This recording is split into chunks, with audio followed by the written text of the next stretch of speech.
Okay, so we also, after we transition from the related issues, which is still topical, by the way, that report coming from the Auditor General after auditing the gov't fund and its actions in relation to decisions that are taken in the award of scholarships.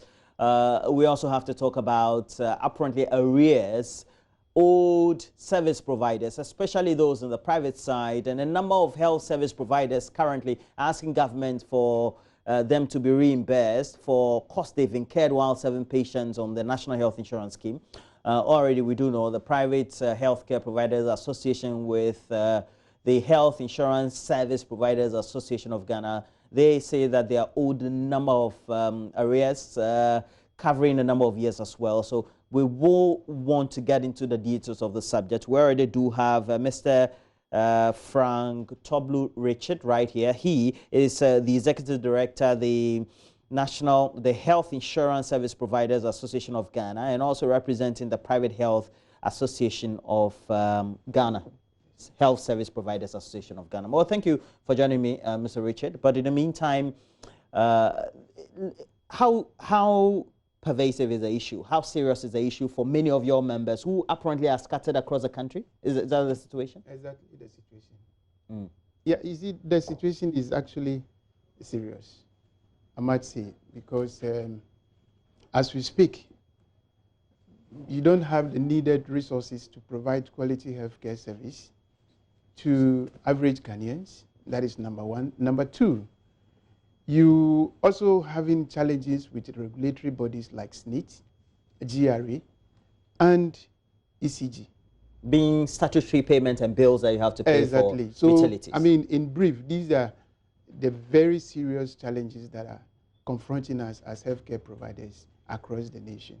Even as I speak to you, some of our member facilities are dragged to the courts, and they have to do some form of arrangement with the SNIT, notwithstanding the interest component of what they're supposed to be paying continue to compound, whilst the amount to be received from the National Health Insurance remain constant.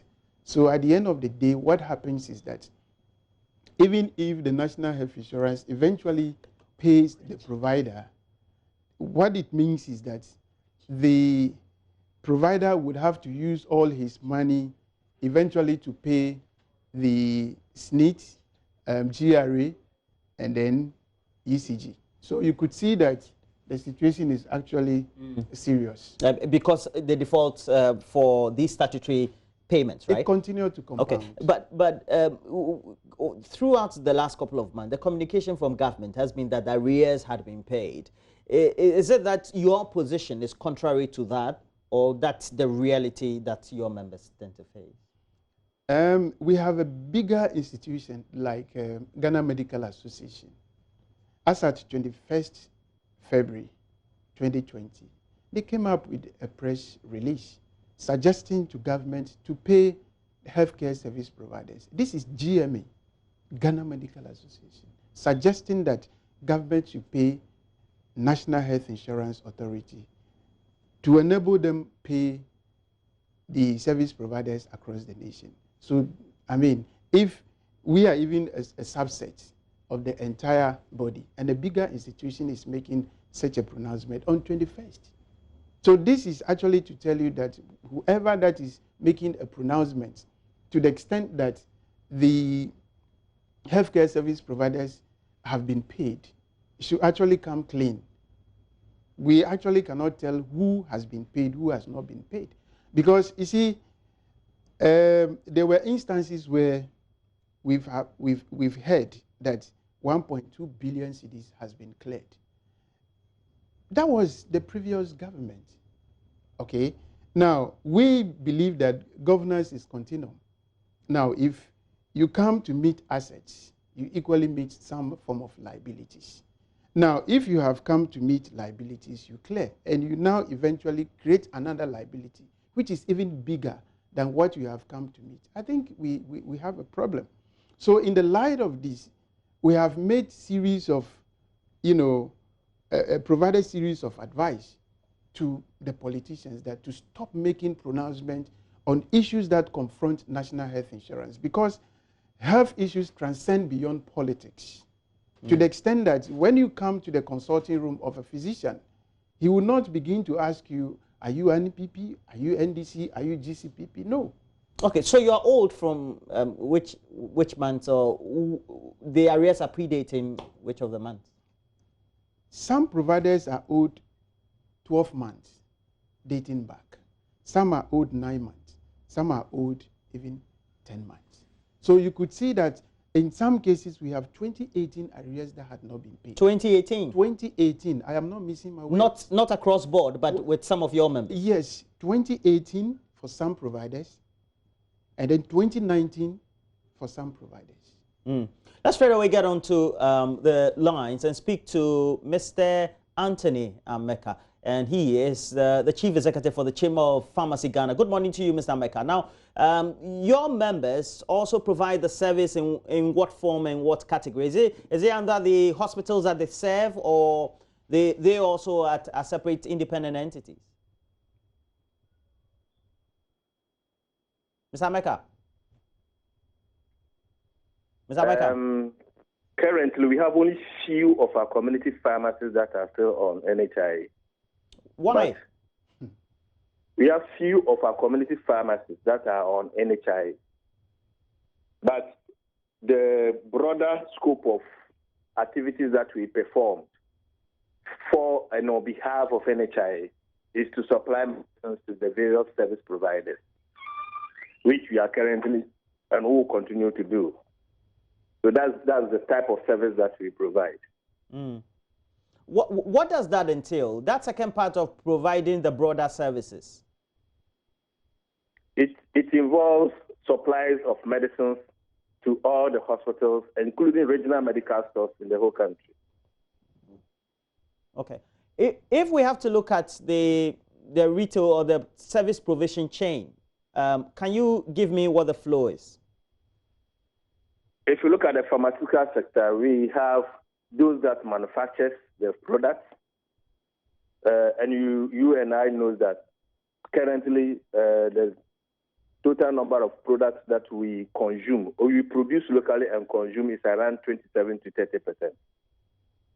70% of these products is imported into the country, so we also import some of these products into the country, and some of our members distribute to the various hospitals, including even chemical shops, or let's say OTA, over-the-counter medicine sellers, and retail pharmacies and community pharmacies,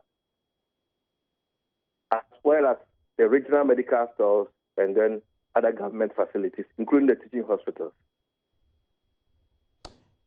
And Mr. Richard here, Toblu Richard, is telling me that some of your members or some of their members haven't been paid for 2018, some months in that year, and also from the beginning or perhaps some months into 2019 up to now they haven't been paid. Is it the same situation for even those in the pharmaceutical subsector? Well, in our case, those that we supply medicines to, that's, I mean, the service providers, some are owing as far as 2017, 2018, and 2019. So when you ask them, their feedback is that the NHIS is owing them. So what the National Executive Council decided, per the statement that was issued 2 weeks ago, was that we are no more going to supply medicines to any of the hospitals, be it teaching hospitals, district, regional medical stores, or whatever, on credit any longer. What we will be able to afford is to supply to them on cash, and then or they will provide payment guarantee. In that case, we'll be able to supply them the medicine. In the absence of this, they have to pay. In the absence of this, we will not be able to supply the medicines to them. But that means that you are depriving people, normal or ordinary Ghanaians, access to basic health care, or even why am I depriving people? Well, you... I've imported my product into the country. It takes, I'm giving 90 days credit, and it takes 45 days for the product to arrive in Ghana. I have only 45 days to supply to the hospital and get my money and pay my supplier. It takes 2 years for the service for the hospitals to pay me.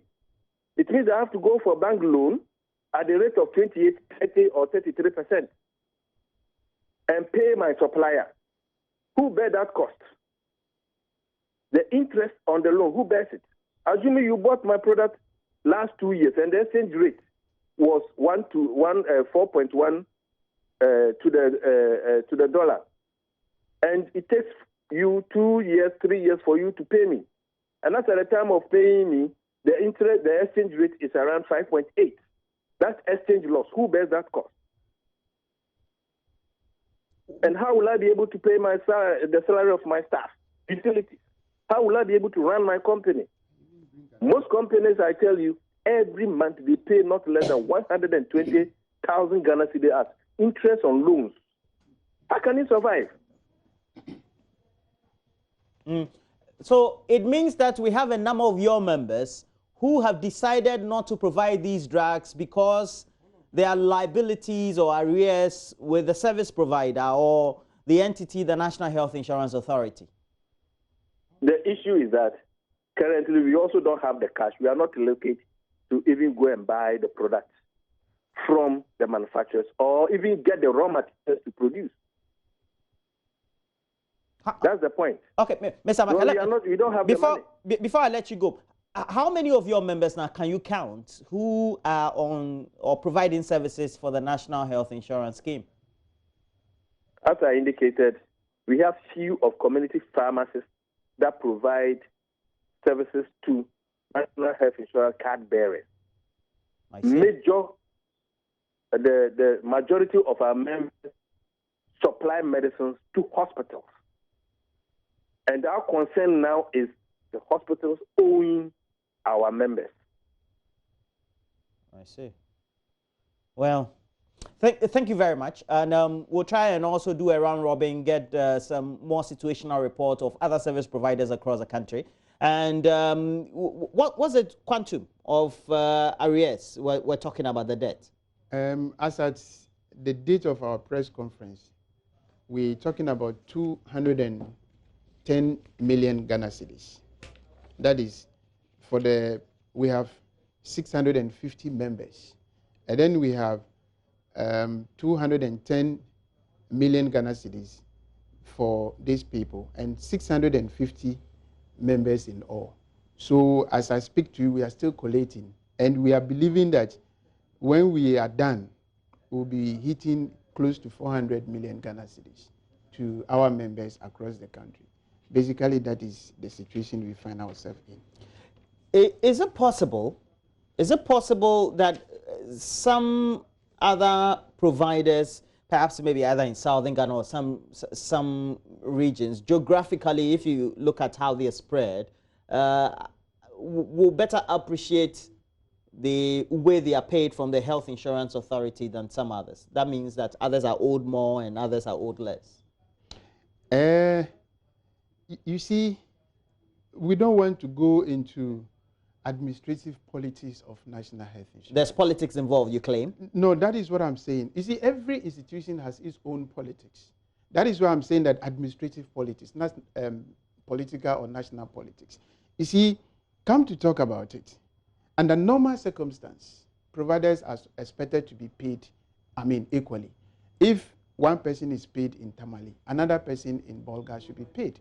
Likewise, somebody in Greater Accra should also be paid. That should be the situation. But in most cases, you realize that some people are paid and others are struggling. And the narratives is that they have not submitted their claims early. Meanwhile, when it gets to the nitty-gritties of the law, it suggests that when a person has a challenge with claims and the provider has a challenge with his claims, within 1 month, you should be able to resolve any challenge regarding the particular claims in question. And if that is actually working, we shouldn't be at where we are to the extent that providers are not paid and we have to be dragging issue back and forth. No. Okay, but I do know in normal contracts and it's the administration of contract, we always would have delay payments. You don't take that into consideration when you make such applications for contract, or perhaps you have those with the National Health Insurance Scheme? We do. We do. What we have with them is that the law itself, the National Health Insurance Law, the LI, specifically stated it clear that when a provider submits claims, that claim is expected to pay within 4 weeks. That is what is in the law. But then we have, you see, principle. In principle, we have agreed that it is not feasible, even though the law suggests so. Looking at the volume of claims they process in their offices, is actually not feasible. So in principle, we agreed 90 days. So that is the delay payment that we have agreed, as you were trying to suggest. So now, if we have 90 days, which bearing all differences that we have agreed that within time frame we are supposed to pay, and that is also going beyond that limit, I think we have a huge problem. Okay, now, what is actually creating all these issue that we are fighting for is when the Minister of State came out recently to say that the National Health Insurance owes providers only 3 months. Then we became alarmed. And the following day, the Chamber of Pharmacy also came up to state that, okay, fine, if it is a fact that you are owed only 3 months, then it is expected of you to pay all our arrears. And if you are unable to pay, like Tony Ameka said, then we are no more going to supply services to you. And when we talk of services from the Chamber of Pharmacy, we are talking about pharmaceutical products. We are talking about essential drugs. We are talking about, come to think of it. Now, when somebody visits a hospital today, we do not have the necessary logistics to provide quality health care. And you realize that people will be dying. And that is the situation we find ourselves in. That by the side, GRA is also having its own issues with us. Okay? They always compound outstandings for us. SNIT is the worst of all. Now, when they do all these things to us, they turn back and come to our consulting room, asking us to consult for them on medical issues, while our consultants... Well, those are separate issues, because the line of service and contract is with you as a service provider. What you also have by way of contract is with the oversight body, and the consultant in the normal is at court. We do understand that, but in the normal line of service provision, that's a service provider and a customer relationship. We agree 100%. Yeah. But the fact of the matter is, if you're talking about the morality of it, that's yes, that is exactly where I'm driving at. You see, if truly we need to have our health system strong, then we need to look at things very closely. So what do you intend doing now, apart from the calls that you've made so far over the last couple of days? Well, we are waiting for the 1st of March, 2020. Now, we believe in that Chamber of Pharmacy will rescind its decision to give us items on credit. Now, if they stand by their position, we have no option than to demand cash from people who visit our facilities. So what the message that we want to send across to the generality of people in this country is that anytime you are coming to our facilities, after the deadline is passed, please come with some cash so that when you are given clinical diagnosis by our physicians, and then you are expected to buy some medicines, we should be able to... You want ordinary Ghanaians who are members or have decided to be part of the National Health Insurance Scheme to be paying cash for some services? Of course. I mean, that is a fact. Why? What I'm trying to say is, for instance, just as you and I sitting here, okay, you come to my hospital with a health condition. Now, I have been able to give you clinical diagnosis. For example, you are suffering from typhoid. Now, yes, of course, we have the resources to determine what condition you are suffering from. After that, there are some services that are beyond our control. We don't produce medicines. Now, those that we do not produce, it's expected that you have to support us to take care of you. Wow. So basically, that is the situation. So bring your money. Let me go and buy the drugs for you. I don't even have it. Let me go to the pharmacy and get it for you. Better still, I will give you the prescription. You go wherever you can get it, Yeah. and then procure. So we are not going to deny the people of our professional services, like clinical services. We will not deny them. But the cost of drugs and other things will allow you to go and buy That's it almost like elsewhere. we're transitioning into the cash and carry system in Exactly. a way. Or in a partial way, I have to say. But thank you very much. I've been speaking to Mr. Frank Tobu Richard, and he is Executive Director for the Private Health Insurance Service Providers Association. But we'll keep a tab on this, and hopefully we know that the National Health Insurance Authority should be giving us some responses very soon. We've been trying as much as possible to get some responses so far from them, just that we've not been successful this morning. But we'll keep it running and see. But you also do know that when it comes to related health issues, we are talking about Arrive Alive, because a campaign that we've waged since the beginning of the month, and it looks to be getting some responses so far. But this morning, we want to look at injuries that are acquired as a result of accident, etc., and what we can do about them. And so we have the Physiotherapy Association of Ghana. We'll have some representatives talking to us about what we should be doing and how care is also given when we have injuries that are recorded during accident as part of our Alive Arrive campaign.